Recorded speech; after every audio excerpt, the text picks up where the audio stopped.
Alright, so question 17 will be a question about quadratic equation and about complex number you learned in Form 4, alright? So part A, express 1 over 3 plus I in the form of A plus BI. So actually when you see this, you can first type your answer in a calculator, right? And obtain the answer. But if you need to write steps, remember the most essential way will be multiply by its conjugate, okay? Multiply by its conjugate, which will be so you can write it down 1 over 3 plus I equals to 1 over 3 plus I times the conjugate of 3 plus I is 3 minus I, okay? And 3 minus I over 3 minus I is equal to 1, right? So actually your answer will be, you can, after you have written this will be awarded 1 step mark, and you can automatically write your answer obtained from the calculator, which will be 3 over 10 minus 1 over 10i. Okay, so if you would like to know about how this is formed, and you can actually use this method. Why do we need to multiply by a conjugate? Because when you multiply by a conjugate, you can obtain a squared minus b squared, right? So you can actually find that a squared, which is 9, minus I squared, 3 minus I equals to actually it's 3 plus 1, which is equal 9 minus negative 1, which is 10, all right? 3 minus I. So you can calculate that 3 this answer, okay, which is the same as this one, all right? So this is the part A. For part B, it is about some quadratic equation, okay? So P and Q, all right? The roots are these, okay? So provided that the information of these roots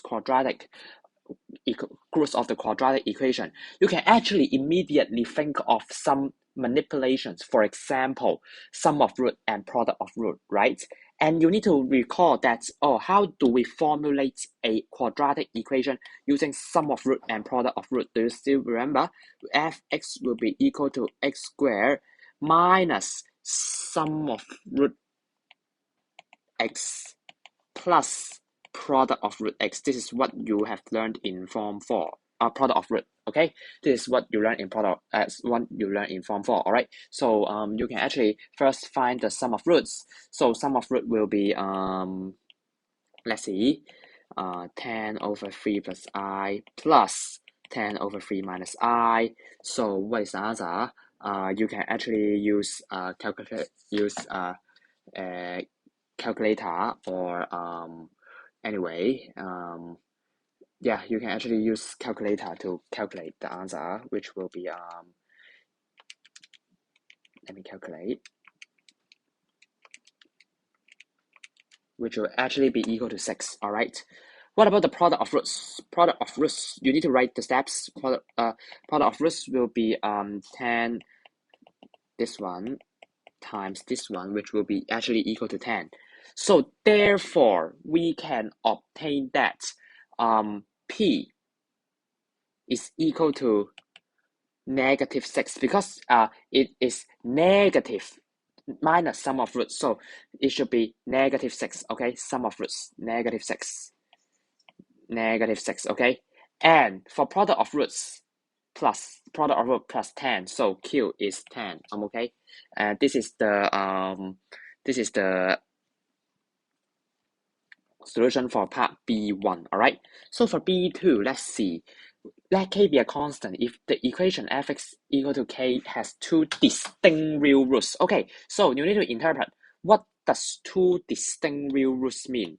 Do you still remember you learned in S4 the quadratic equation? Distinct real roots. Two distinct real roots means delta is larger than 0, all right?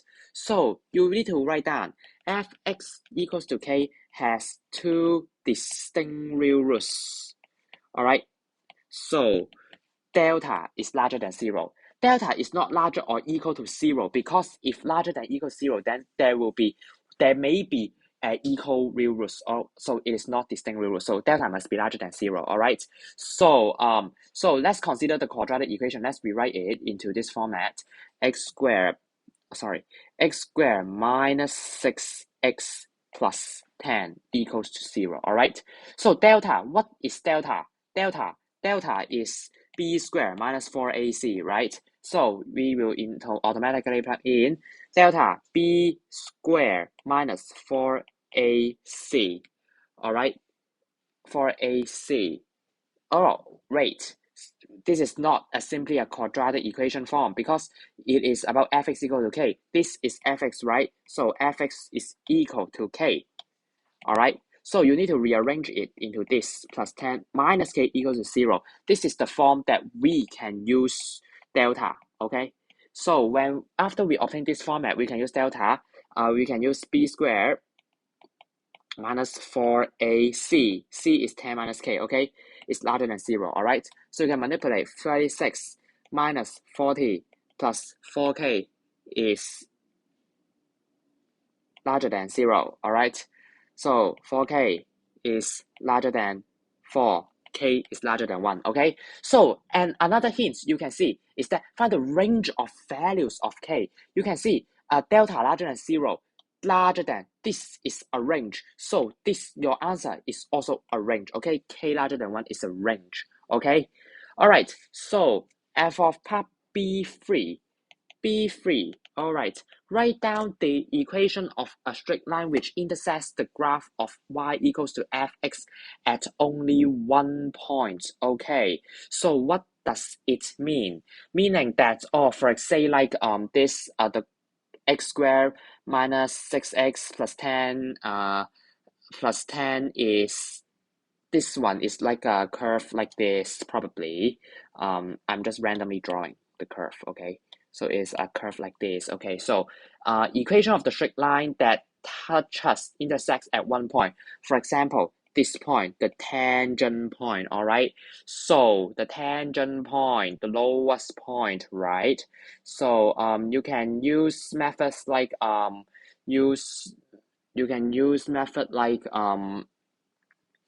completing the square to obtain the lowest point and obtain its y value, or which we will find that is y equal to 1, all right?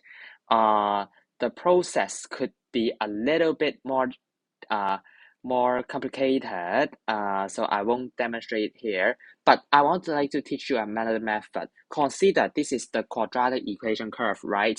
So intersect at one point, this intersect at one point, right? This straight line also intersect at one point, this straight line also intersect at one point, this straight line also intersect at one point, this straight line also intersect at one point. Therefore, all vertical lines intersect at only one point.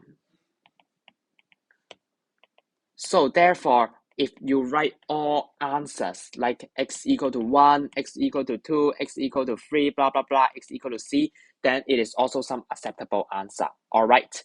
And for if you have studied M12, you can actually find the minimum point. This is the tangent of the minimum points. You can use dy dx equals 0 to obtain this part if you have studied M1 or M2, but it is not recommended to use it, okay? So this is the end of this question.